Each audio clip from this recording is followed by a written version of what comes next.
I got lunch with. We are back talking sports and having lunch. 12 o'clock, I got lunch with Steve Russell. The Dina Sports Talk is coming to you live from Spurrier's Gridiron Grill Studios. A long, long run and a great run. Make sure you search for Sports Scene on Facebook, YouTube, and over 30 audio platforms, including Apple and Spotify. I've been listening to you basically since I was a little kid. When you live in the community, be part of the community. Sports Scene with Steve Russell is something that is so iconic. And here's your host, Steve Russell.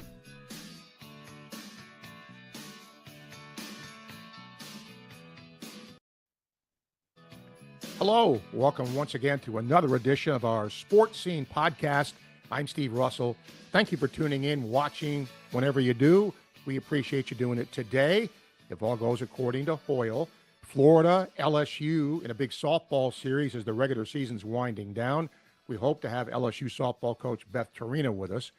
Richard Johnson, one of my former students in the College of Journalism and Communications, great writer, writes for CBS Sports and CBSSports.com. We're going to talk college football. We're going to talk all these free agent things that's going on in the world of college football now. And then Dalton Wasserman from Pro Football Focus will join us as we'll talk the first round of the NFL draft. We're coming to you from the Body Armor Podcast Studio here in Gainesville, leading the world of sports and active hydration with game-changing innovation. Body Armor, make sure to upgrade your sports drink. And I want to thank our gold sponsor, Campus USA Credit Union, putting star power to work in your financial life for over 90 years, Campus USA Credit Union. If you have a YouTube comment, let us know about it, and we'll get it on here. Our YouTube comments brought to you by QC Kinetics. If you have joint or muscle pain, you don't need surgery, drugs, or downtime, schedule your free consultation at QC Kinetics. And if you have a Facebook Live comment, we'll take that too. And that's brought to you by Titan MRI and Imaging, now with 2 locations in Gainesville, 1 in Lake City. Start feeling better today. It is your choice. Well, let's talk about the draft for a minute. I thought the Jags went for it. Now, whether this works out or not, we will see. But I thought the move they made to get arguably the best player in the draft and add some dynamism to their team, pretty good. Pretty good move. I don't know that anybody made a spectacularly bad move. I think those that follow the draft could nitpick and say, I might have picked this guy in the second round, or, there was somebody else a little bit better. But I think overall, most teams did well. The Giants got a little bold, went for Jackson Dart. I don't know when I watched Jackson Dart that he screamed first round talent to me. But again, people in the NFL certainly know more about that than I do. But they got a really good defensive player, the kind of you don't pass up, I think, in Abdul Carter. And then they went for it later on, and then they got their quarterback. So, all in all, pretty good first round. Gator baseball, huge weekend series with Arkansas. Kevin O'Sullivan, for all the great things Sully has done, he has an overall losing record against Arkansas. I think that's the only team in the SEC that's the case for. I think they're like 10-8 at home. But overall, not a winning record. But it's an important series for the Gators as they try to get themselves out of a terrific SEC hole that they started the league season with. So we'll see what happens there. We are awaiting Beth and Coach Torina, and we hope we get her. In the meantime, we'll have further guests later on today as well. I'm going to try something today, too. If you want to email me a question, you can do so. Okay? Russell, 2 S's, 2 L's, at WRUF.com. All right? And I'll try to answer those as we're on the air today, too, as well as our Facebook Live and our YouTube questions. Zach Rothrock is our producer today. We appreciate his time in doing the show, and we hope that you will enjoy it. We'll take a break. We'll come back, and hopefully Beth will join us on the other side. You're watching Sports Scene Podcast. Stay with us. What's up, everyone? I'm Mike Pouncey, and this is my twin brother, Marquise Pouncey, and this is Life After Football. Let's go.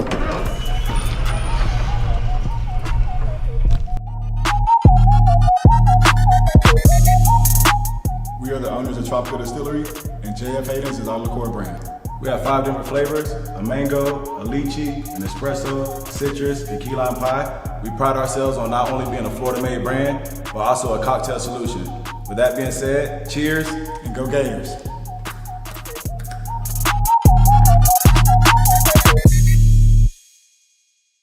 Albert, Alberta, I understand you were witnesses to a crash. Can you tell us about the accident?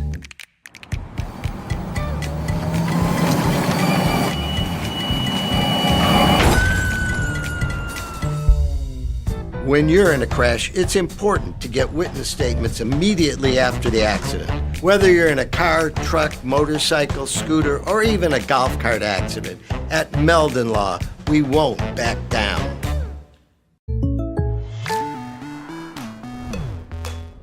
The State Farm Personal Price Plan helps you create an affordable price just for you.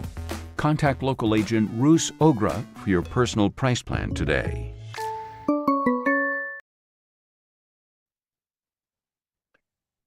Welcome back. We've already got a couple of email questions. How about that? And again, we hope we can get Beth here. Hopefully nothing bad has happened, but we'll try to get LSU softball coach on with Richard Johnson from CBS Sports. Will join us in about 6 or 7 minutes or so. Our clip of the day brought to you by Roos Ogra State Farm Insurance. State Farm agent Roos Ogra is your go-to agent in Gainesville and North Central Florida for the service you deserve at the price you want. And our guest sponsor is Meldon Law, the only official injury and accident law firm partner of the Florida Gators. Meldon Law won't back down. Let's see, Bill, his question, what would a successful weekend be for Gator baseball? Winning the series. And you're not out of it if you only take one. You cannot, Bill, get swept. You just cannot get swept. If you do, that's going to make it really difficult for Florida to get to that, 12, 13 win place that most people think you've got to get to have a realistic shot of making a regional. So, successful, winning the series, acceptable, better word maybe, getting one, disaster if you lose the series, or if you get swept in the series, no doubt.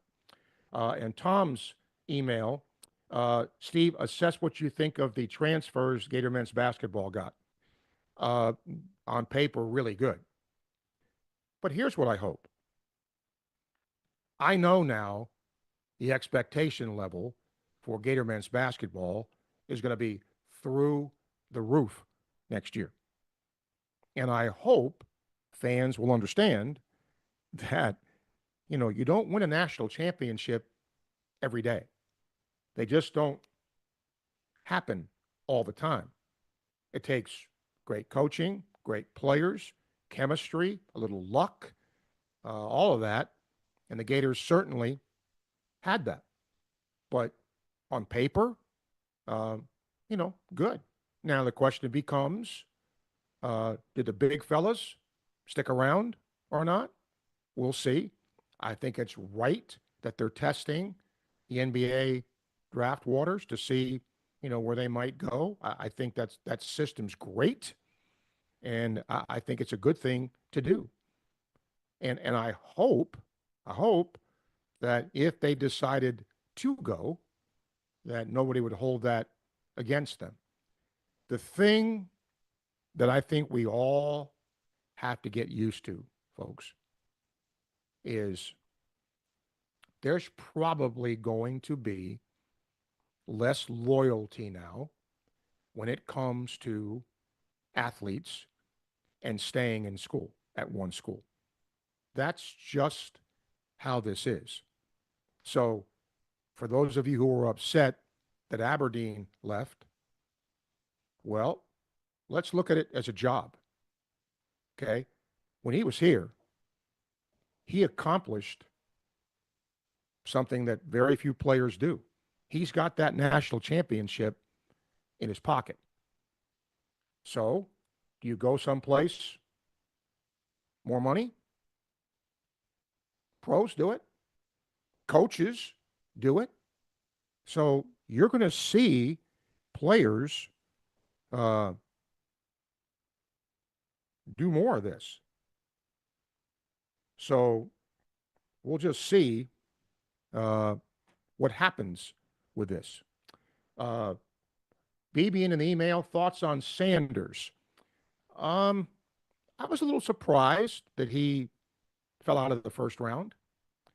But again, how accomplished a quarterback is he to be picked as a first round quarterback? I think that is certainly the question here. He said, as the Fox Sports article I sent seems to allege, do you think personality is getting in the way or more about height, etc.?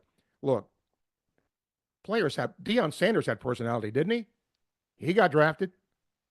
So I don't think it's a question of that. I think it's maybe in the process of interviewing him, did teams find something? I don't know. But I just, to be a first rounder is a big deal. And,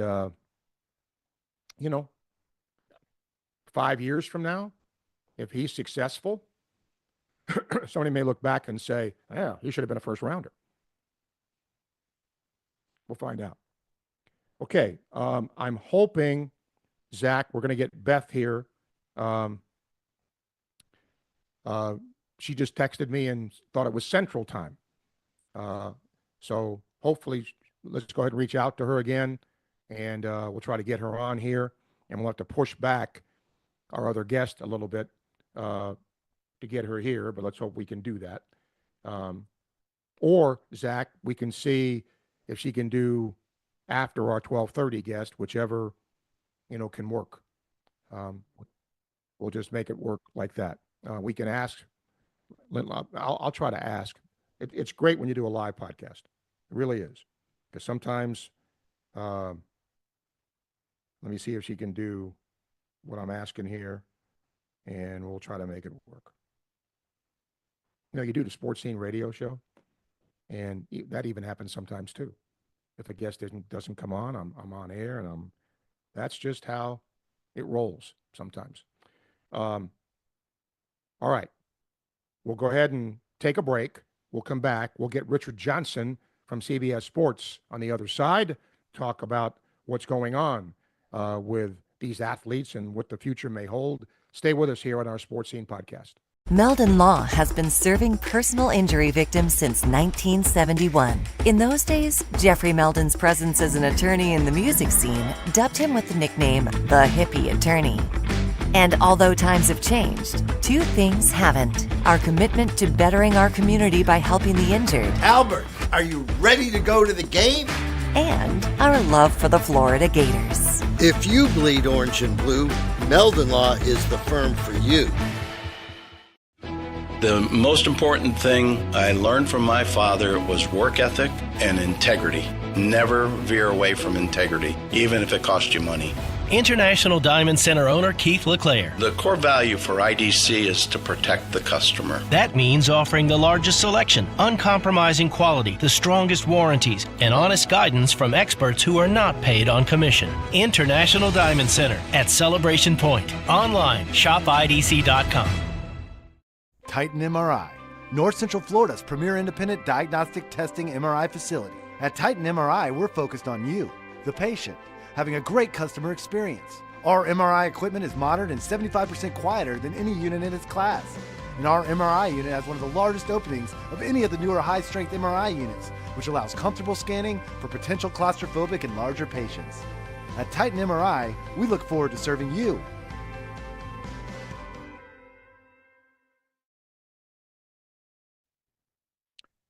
Welcome back to our Sports Scene podcast. Okay, we're going to talk with Beth at 12:40 today. So we're going to push her back a little bit. Now we're going to see if we can get back on schedule and get with Richard Johnson from CBS Sports, talk a little college football. And then bottom of the hour, Dalton Wasserman is going to join us here to talk about the first round of the NFL draft. Richard now joins us. You can see, well, he'll tell you where you can see his work, but he writes for CBS Sports, CBSSports.com. Are you still in town, man? Yeah, I've been in town for a few days. Came in town for Easter with the family. So yeah, I've been in town for a few days, enjoying some sunshine and some good Florida weather. Yeah, well, welcome back. I'll just say this. When Richard was a student here, I always thought his writing was deep's the wrong word, but it had insight to it. And when you read what he does, it does have insight to it. And I specifically wanted you for this topic. We're seeing now such seismic change, Richard, in athletes and, which is essentially free agency. But my premise is fans, whether you like it or whether you don't, better get used to this. Because look, if fans agree that athletes should be paid, well, the next step is to get paid as much as you can get paid. Am I wrong on that? No, you're not. I think that what you're seeing right now is all of us, myself included, from me up to Scott Strickland and Billy Napier, everybody is living through the growing pains of a market building in real time. If we would have sorted all this out 50 years ago, we wouldn't be dealing with all this stuff. It would be a mature market, just like the NFL has had a collective bargaining agreement since 1968. And so while, you may not love a quarterback getting $50 million or whatever, there's a system behind it. It's systematic. There are rules. There are parameters. There is a collectively bargained contract between a labor union and a sports league. All that stuff is settled law. What we don't have in college sports is that. So you're living through the growing pains of that in real time. It is unfortunate. It is messy. I'll give you that. You go back to what happened with Jaden Rashada and Florida's brass and Florida's boosters. Something like that, where Florida said, we'll give you X, and then realizes that they don't have X. Like, what if the Titans called Cam Ward up this morning and said, hey, Cam, sorry, we don't have it? I mean, that doesn't, what are we talking about? So yes, you're living through the evolution of a system in real time, and it is messy and it is ugly and it is confusing, but it's the world we live in. If the House settlement ever gets settled, if they come to, this is what the House settlement is, it's going to be doled out, X percent, X percent, X percent.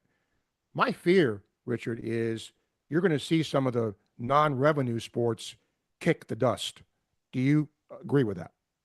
It's going to happen. I don't know to what degree it is going to happen. I don't have either a doomsday scenario or a sunny scenario, but I do think at some point in time, and I apologize for this phrase, but you got to trim the fat. That's the way of the world. And I don't know how much that'll be from school to school. Some schools like Florida that wants to be good at everything will try to find a way to do it. We'll try to find a way to put some NIL on top of the $21 million, whatever salary number that the settlement allows for, and try to save their sports as deep as not even track, but beyond track. You know what I mean? Like, you got an Ohio State that's got like 30 sports. I mean, Stanford's got like 30. Right. They got rowing. They got way even more than Florida. So it is about somewhat what you prioritize, but also how deep of an athletic department you really hope to be in this new world of college athletics. If for just a second, put your Gator hat on here. What were your thoughts on the Gator run to win the championship? That was unbelievable. It's funny because I am literally right when I finish this, I'm going to go back to my job today, which is cleaning out my childhood closet. And I've been digging through, and I found my old, stash of Gainesville Suns from 2006 and Sports Illustrated from 2006 and 2008, and some old tickets, and obviously, I'm leafing through this stuff and remembering this game and that game, and it's funny. The 2007 basketball run, I mean, they just dominated everybody. I mean, there was no, like, I think it was like one game, that tournament run, that was even sort of in doubt. I mean, they just absolutely steamrolled everybody. And then you go back and you look at, especially those last three games, UConn, and then the Final Four. And I mean, UConn, Texas Tech in the Final Four, and you're just like, how did they do that? I mean, those four results in a row are wild, and to I guess to my dying day, I will wonder how that young man did not put that shot up at the end of the game. I was talking a couple days ago. I was at dinner with a friend of mine who is coincidentally from Houston, and he's saying the same thing, and he's still shaking his head about it. It is just a run, and especially in college basketball right now, it's not like they did it with the one and done guy. It's not like they did it like the 2017 did with, these first round draft picks that came back together that wanted to do it together.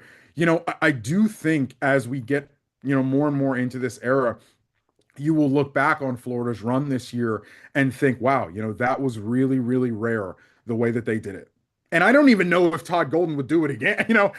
They're going to go and try to get top 100 recruits in 4 and 5. Like, I don't even know if they would do it again that way. It's going to be fascinating to see how Todd Golden kind of takes the tenure from here.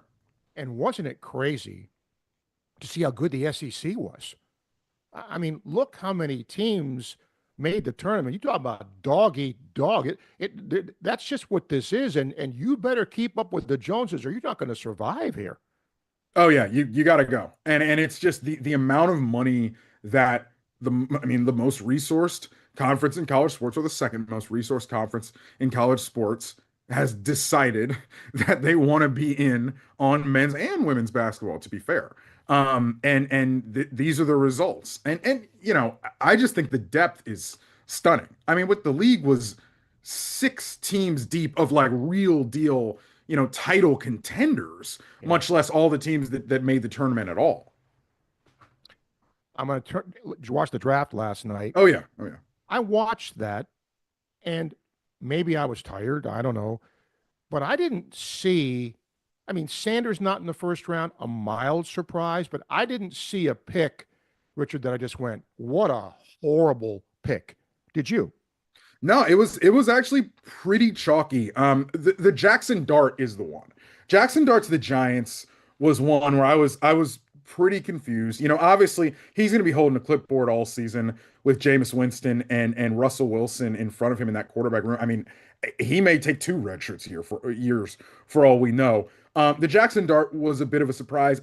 Personally, Shedeur is not really a surprise to me. I think when you use the word fall with Shedeur, or anybody uses the word fall with Shedeur, that's a verb. That connotes that you had him in the top 5. I never had Shedeur Sanders as a top 5 pick. I had him as my QB2 in my kind of own personal rankings of the draft, but that doesn't mean that I had him in the top 5. Now I understand NFL quarterback hysteria is what it is, and guys get pushed up, whatever. But I didn't have him getting taken really until the Steelers at 21 or whatever the Steelers had. A mild surprise, I think, that he slipped past the Steelers. Once he slipped past the Steelers, though, I was like, oh, if unless somebody trades back in, I don't think anybody's going to take him. But then, like I said, it was a surprise to me that the Giants traded back in and took Jackson Dart over him. Other than that, I'd heard rumors that the Jags were talking to the Browns for a few days, but I didn't think the Browns were going to actually do it. Yeah. I'm pleasantly surprised the Browns actually did it, and that Travis Hunter will be playing for my Jags next year. That'll be a lot of fun. But other than that, yeah, it was a mostly chalky draft for round 1. Got an email from Patrick here. How many of the quarterbacks in the draft are going to be busts? He says all of them. Just look at Trevor Lawrence, can't miss prospect. Oh, Trevor's not a bust. Hasn't panned out yet. but he's not a bust. I'm looking forward to what Liam Cohen and this regime is going to be able to put around him. Obviously, you saw Travis Hunter last night.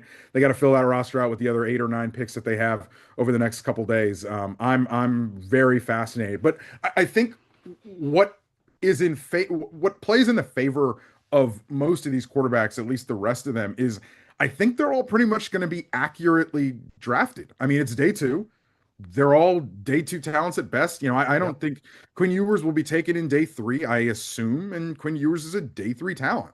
Tyler Shuck is a guy who he's an older guy. I think he turns 26 in September. Had a lot of injury concerns at Oregon and at Texas Tech, and then at Louisville. So there are some people who just really haven't seen him because he only put one full season together. But he's a guy who I think may surprise. I think he's going to get taken pretty early tonight. Maybe the Saints at around 40 is a place that he may get taken. But then other than that, they're day 3 guys, and it's the NFL. And if you don't have a quarterback, you're fine in a quarterback. And so, yeah, teams are going to take flyers on these guys. And see what they have. But I don't think any of these guys end up busts. I think they get taken round 3, round 4, round 5. That's pretty adequate. And, round 5 players don't pan out really at any position at a high rate. Let me end with Gator football, because after the way the season ended last year, certainly a lot of, for a change, positive buzz around the program. And I think they're going to be a preseason top 25 team when polls come out, which is certainly, on paper, good news. I don't know, though, and again, only Billy Napier knows the whole story about his quarterback and not throwing and all of that. I don't understand why you just say he's not throwing. Okay, I mean, how big of a deal is it that he doesn't throw in the spring? Would it have been fortunate for him to do so? Yes, because he's not an experienced quarterback. Does that throw any red flags up for you? Well, we got to see if this shoulder is right. I mean, Correct. he is a guy who, I think people are sleeping on the core muscle injury as well that he had going on. This is a guy who has immense power. He is a powerful athlete.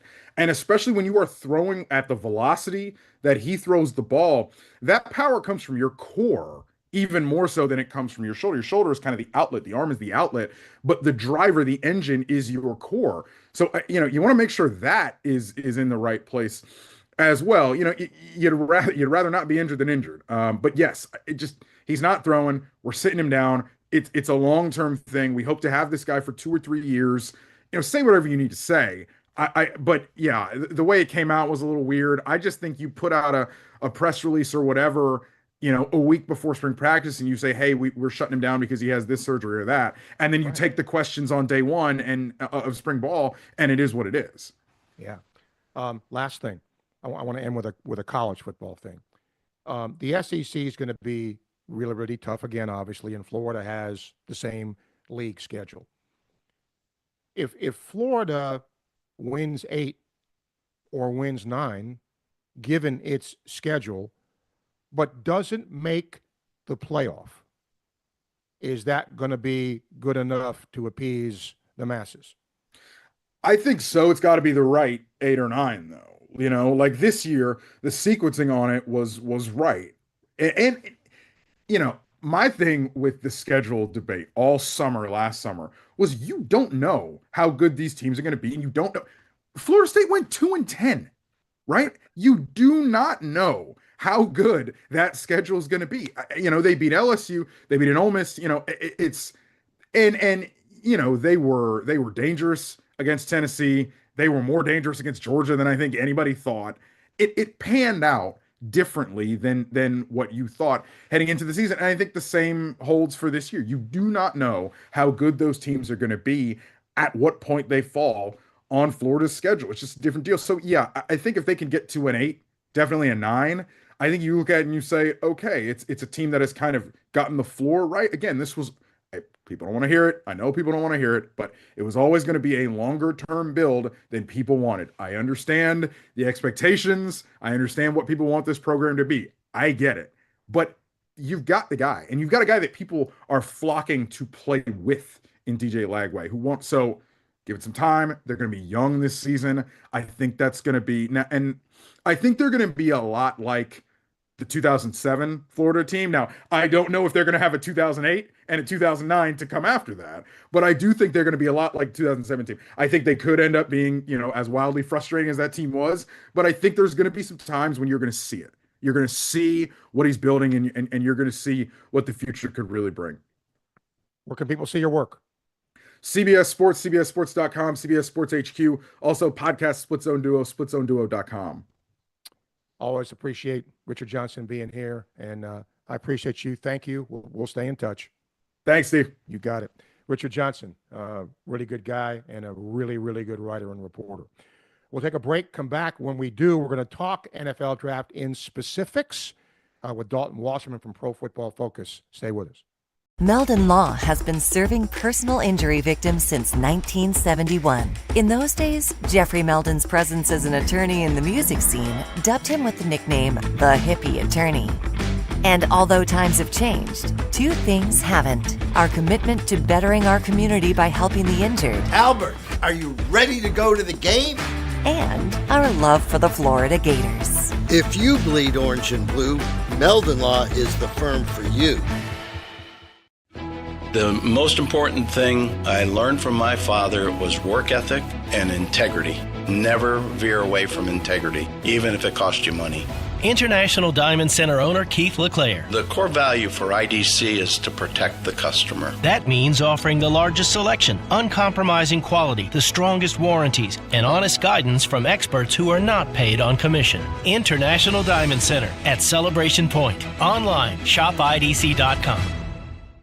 Titan MRI, North Central Florida's premier independent diagnostic testing MRI facility. At Titan MRI, we're focused on you, the patient, having a great customer experience. Our MRI equipment is modern and 75% quieter than any unit in its class.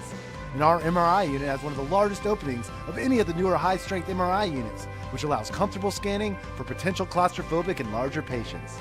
At Titan MRI, we look forward to serving you.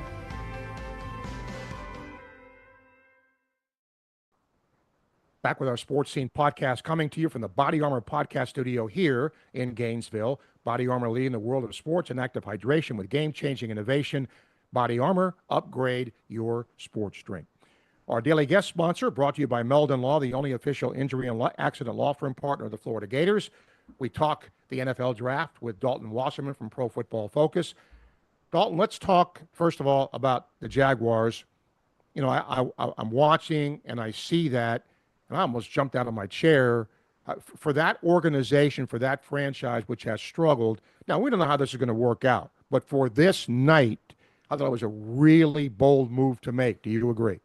It was bold, it was gutsy, it was brave from James Gladstone, whatever you want to call it, but you have to absolutely love it for Jacksonville, right? Travis Hunter, we've never seen a talent like this, and for kind of a younger, more progressive general manager, and Liam Cohen is the offensive coordinator, they've mentioned they see him probably as a wide receiver first, so that's the first thing you think about is Brian Thomas Jr., Travis Hunter, Trevor Lawrence throwing him the football. They spent money in free agency on the offensive line. This offense could get really fun really quick. And look, they still need some help in the secondary. They signed a guy like Jordan Lewis on the back end. They need some help back there. But, we could see Hunter go both ways. But I've felt over the last couple weeks, the more I thought about this draft, the first thing that we were going to remember about this draft was Travis Hunter and what everybody's opinion of him was, how teams should use him. Is he a receiver? Is he a corner? And now that's magnified even more so because you've got the trade from Jacksonville that was so gutsy and the Browns' decision to pass on him on a potentially generational talent to get Mason Graham with the 5th pick and a future first-round pick, and I get all that. And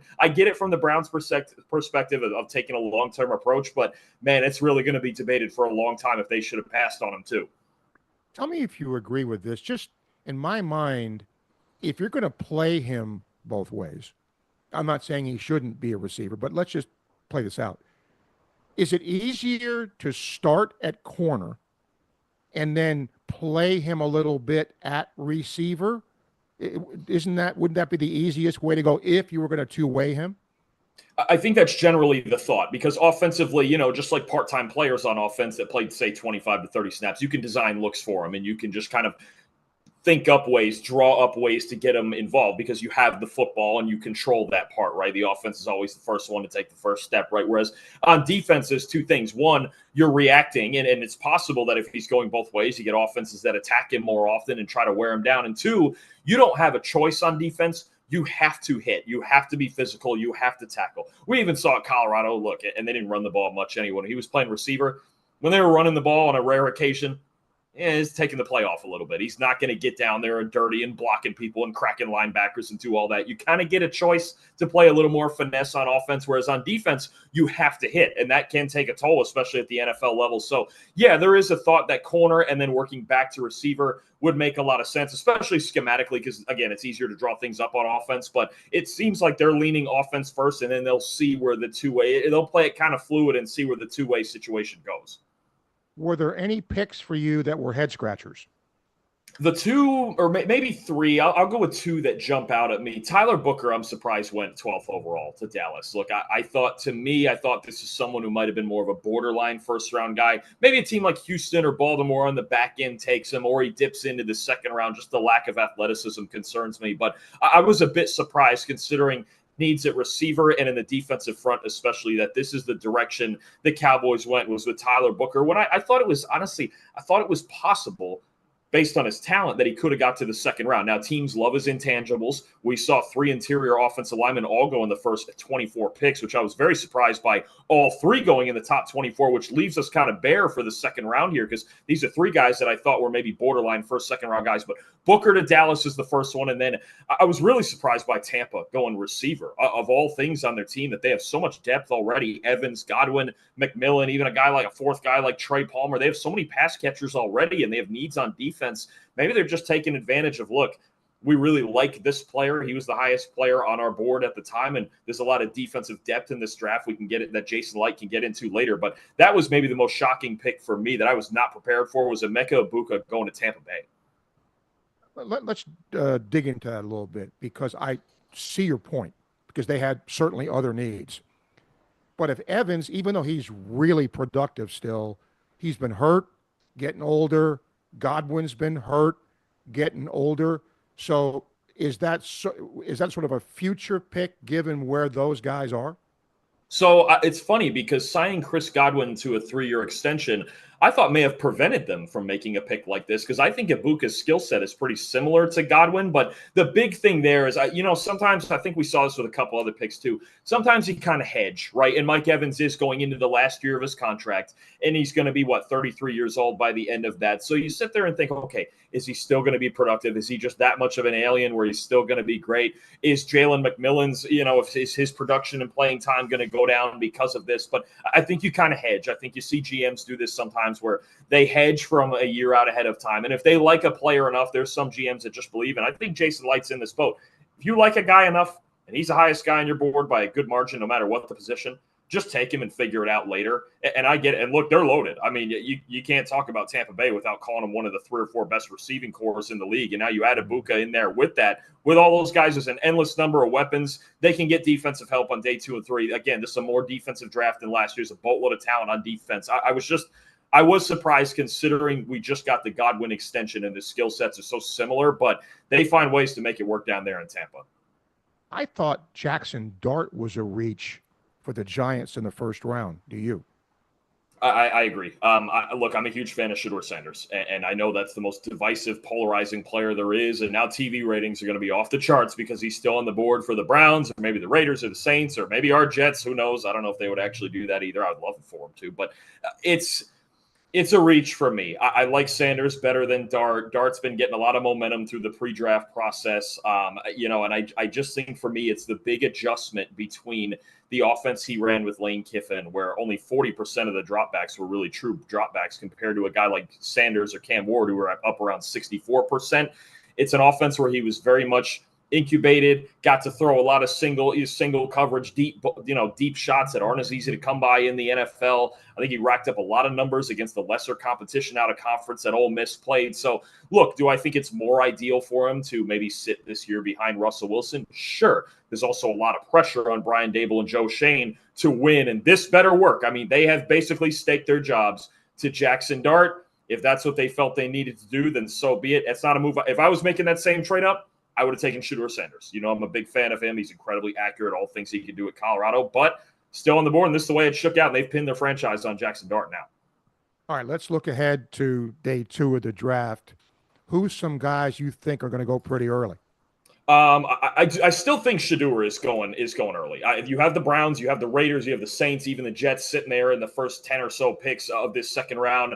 Some of the more intriguing guys, I think, sit on defense. So Will Johnson, there must be top 15 talent. There's got to be the medical concern. Whatever's wrong with his knee, the teams must really be worried about it. Mike Green is super talented. Talent-wise, I had him edge 2 in this class.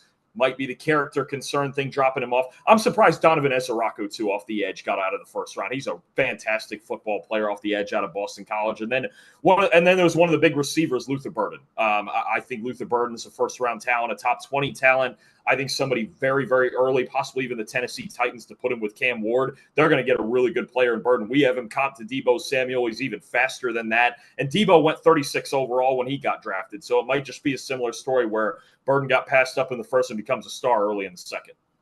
Great stuff as always. Busy time for you. Where can people see your work? PFF.com for all of our great written content from all of our analysts. I think we put out 100 and something articles over the last 4 days. I can't remember. And then tonight, myself, Trevor Sikkema, Max Chadwick back on our draft show, night 2 of our draft show on the PFF NFL YouTube channel, 6:45 Eastern time. All right. Appreciate you, my friend. Thanks for doing this. Appreciate it as always, Steve. Thank you. Got it. Dalton Wasserman, Pro Football Focus, does a great job covering the NFL and the NFL draft. We'll come back and wrap it up today talking to LSU softball coach Beth Torina as her Tigers take on the Gators. That's coming up next. Stay with us. The State Farm Personal Price Plan helps you create an affordable price just for you. Contact local agent Roos Ogra for your personal price plan today. Albert, Alberta, I understand you were witnesses to a crash. Can you tell us about the accident?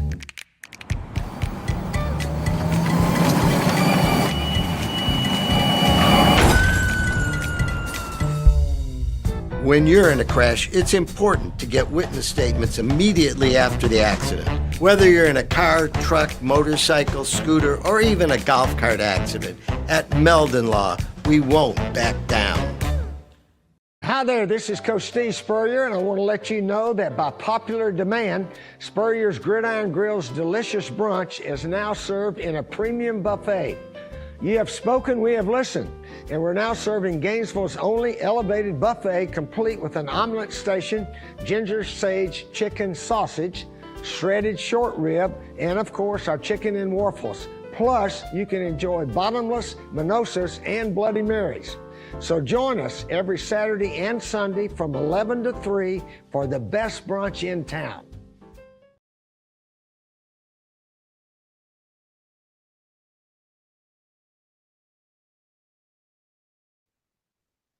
Welcome back to our Sports Scene podcast. Going to end it today with Gators softball and LSU softball because the Tigers are hosting the Gators in a big weekend series. The regular season's down to just 2 regular season series. LSU's coach Beth Torina now joining us live here.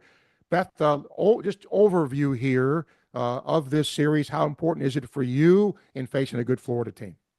Yeah, it's huge. Yeah, I think the next 2 really kind of determine our fate for so many things, not just where we fall in the SEC tournament, but I think it's got implications for postseason and who's going to host and who's going to host what round. So I think there's a ton that goes into the next 2 weeks.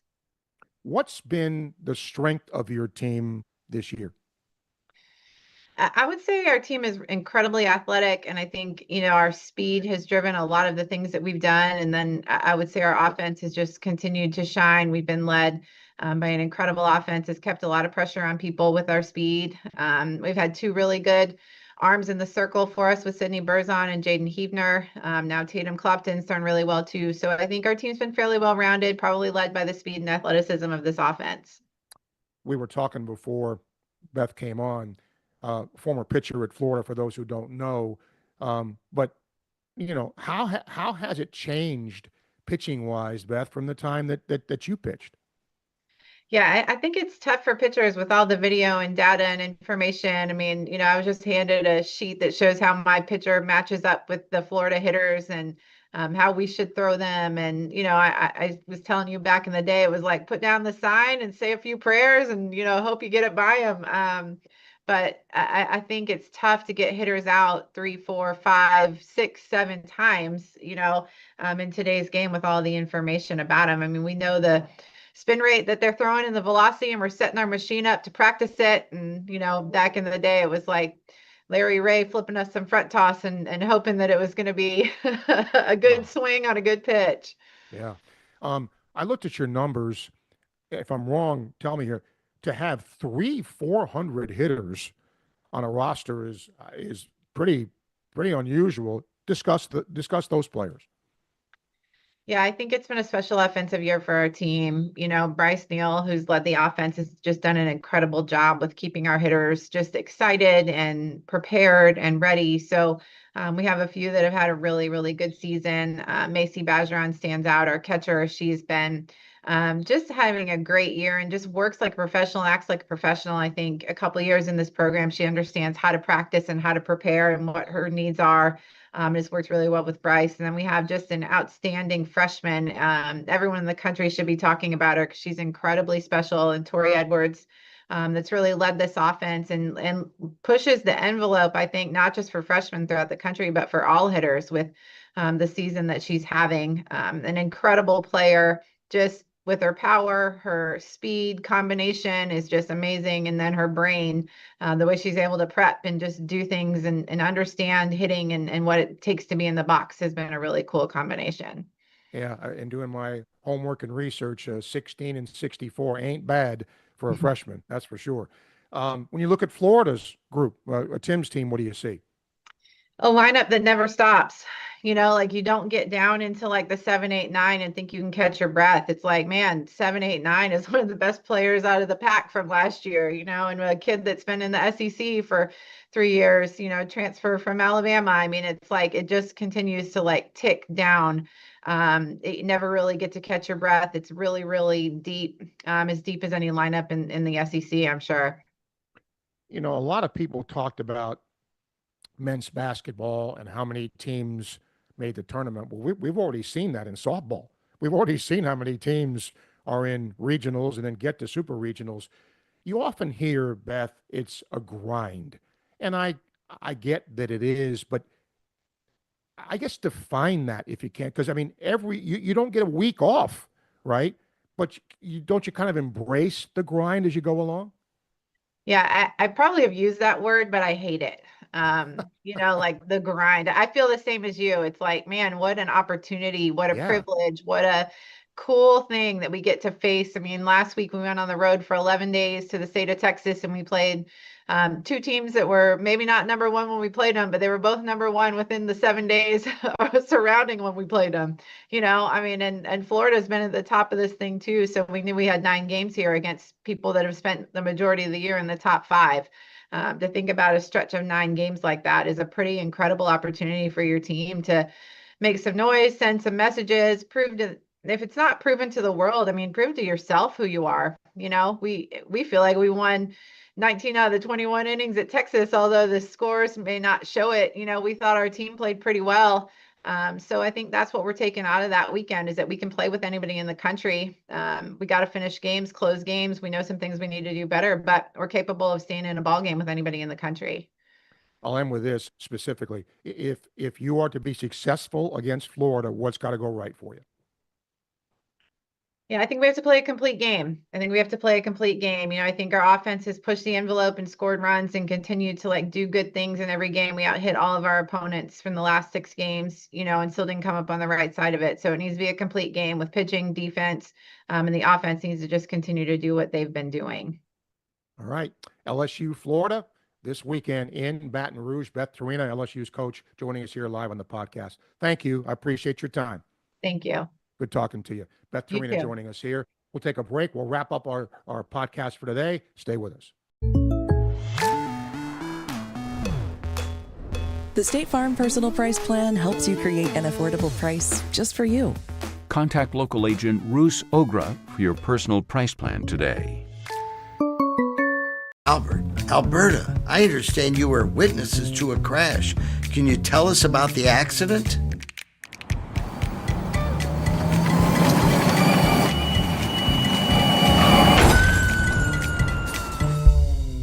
When you're in a crash, it's important to get witness statements immediately after the accident. Whether you're in a car, truck, motorcycle, scooter, or even a golf cart accident, at Meldon Law, we won't back down. Hi there, this is Coach Steve Spurrier, and I want to let you know that by popular demand, Spurrier's Gridiron Grill's delicious brunch is now served in a premium buffet. You have spoken, we have listened, and we're now serving Gainesville's only elevated buffet, complete with an omelet station, ginger sage chicken sausage, shredded short rib, and of course our chicken and waffles. Plus, you can enjoy bottomless, mimosas, and Bloody Marys. So join us every Saturday and Sunday from 11 to 3 for the best brunch in town. All right, we're just about set to wrap up things for today. Our video clips of the day brought to you by Ruse Ogra State Farm. State Farm agent Ruse Ogra is your go-to agent in Gainesville and North Central Florida for the service you deserve at the price you want. Tommy gave us a YouTube comment. Tommy, thank you. He said he liked the Hunter pick for the Jaguars. And our YouTube sponsor is QC Kinetics. Don't forget, if you have joint or muscle pain, you don't need surgery, drugs, or downtime, schedule your free consultation at QC Kinetics. And our Facebook comments are brought to you by Titan MRI and Imaging, now with 2 locations in Gainesville and 1 in Lake City. Start feeling better today. It's your choice. Meldon Law is our guest sponsor. All the guests we have on, sponsored by Meldon Law.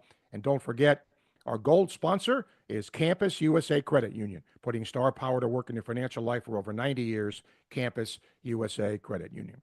That's going to do it from our Body Armor podcast studio here in Gainesville. Body Armor leading the world of sports